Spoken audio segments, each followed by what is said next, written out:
জাতীয় সংসদ নির্বাচন এবং গণভোট একই দিনে অনুষ্ঠিত হবে। ভোটের দিন সকালে ভোটকেন্দ্রে গিয়ে নারী ও পুরুষের জন্য নির্ধারিত আলাদা লাইনে দাঁড়াতে হবে। ভোটকক্ষের বাইরে ঝোলানো ভোটার ক্রমিক নম্বর দেখে অথবা দায়িত্বরত আনসার সদস্যদের সহায়তা নিয়ে নির্দিষ্ট কক্ষে প্রবেশ করতে হবে। কক্ষে প্রবেশের পর প্রথম পোলিং অফিসার ভোটারের নাম ও নম্বর যাচাই করবেন এবং ভোটার তালিকার ছবির সাথে ভোটারের চেহারা মিলিয়ে দেখবেন। এরপর পোলিং অফিসার ভোটারের নাম ও ক্রমিক নম্বর জোরে উচ্চারণ করবেন, যাতে এজেন্ট ও সহকারী প্রিজাইডিং অফিসাররা তা শুনতে পান।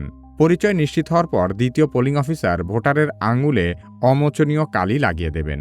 এরপর ভোটার সহকারী প্রিজাইডিং অফিসারের কাছ থেকে 2টি ব্যালট পেপার সংগ্রহ করবেন।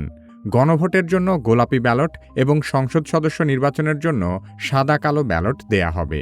ব্যালট গ্রহণের সময় ভোটারকে স্বাক্ষর অথবা টিপসই দিতে হবে এবং সিল মারার জন্য একটি রাবার স্ট্যাম্প প্রদান করা হবে। সময় সাশ্রয়ের জন্য অনেক ভোট কেন্দ্রে 2টি গোপন কক্ষ থাকতে পারে, যাতে একই সাথে 2 জন ভোটার ভোট দিতে পারেন।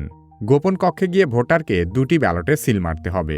গণভোটের গোলাপি ব্যালটে সংস্কার বা পরিবর্তন চাইলে হায়ের ঘরে এবং না চাইলে নায়ের ঘরে সিল দিতে হবে। সংসদ নির্বাচনের সাদা কালো ব্যালটে পছন্দের প্রার্থী বা দলের প্রতীকের নির্ধারিত ঘরের ভেতর সিল মারতে হবে। সিল ঘরের বাইরে চলে গেলে ব্যালটটি বাতিল হয়ে যেতে পারে। সিল মারা শেষে ব্যালটটি প্রথমে লম্বালম্বিভাবে এবং পরে আড়াআড়িভাবে ভাঁজ করতে হবে, যেন সিলের কালি অন্য ঘরে বা প্রতীকে না লাগে। গোপন কক্ষ থেকে বের হয়ে ভোটারকে ব্যবহৃত রাবার স্ট্যাম্পটি সহকারী প্রিজাইডিং অফিসারের কাছে ফেরত দিতে হবে। এরপর নির্ধারিত ব্যালট বক্সে একই সাথে 2টি ব্যালট পেপারই ফেলে দিতে হবে। এই সহজ প্রক্রিয়ার মাধ্যমেই ভোটাররা তাদের ভোটাধিকার প্রয়োগ করতে পারবেন। এবারের নির্বাচনে আপনি কোন প্রতীকে ভোট দিচ্ছেন কমেন্টে লিখে জানাতে পারেন আপনার পছন্দের প্রতীকের নাম।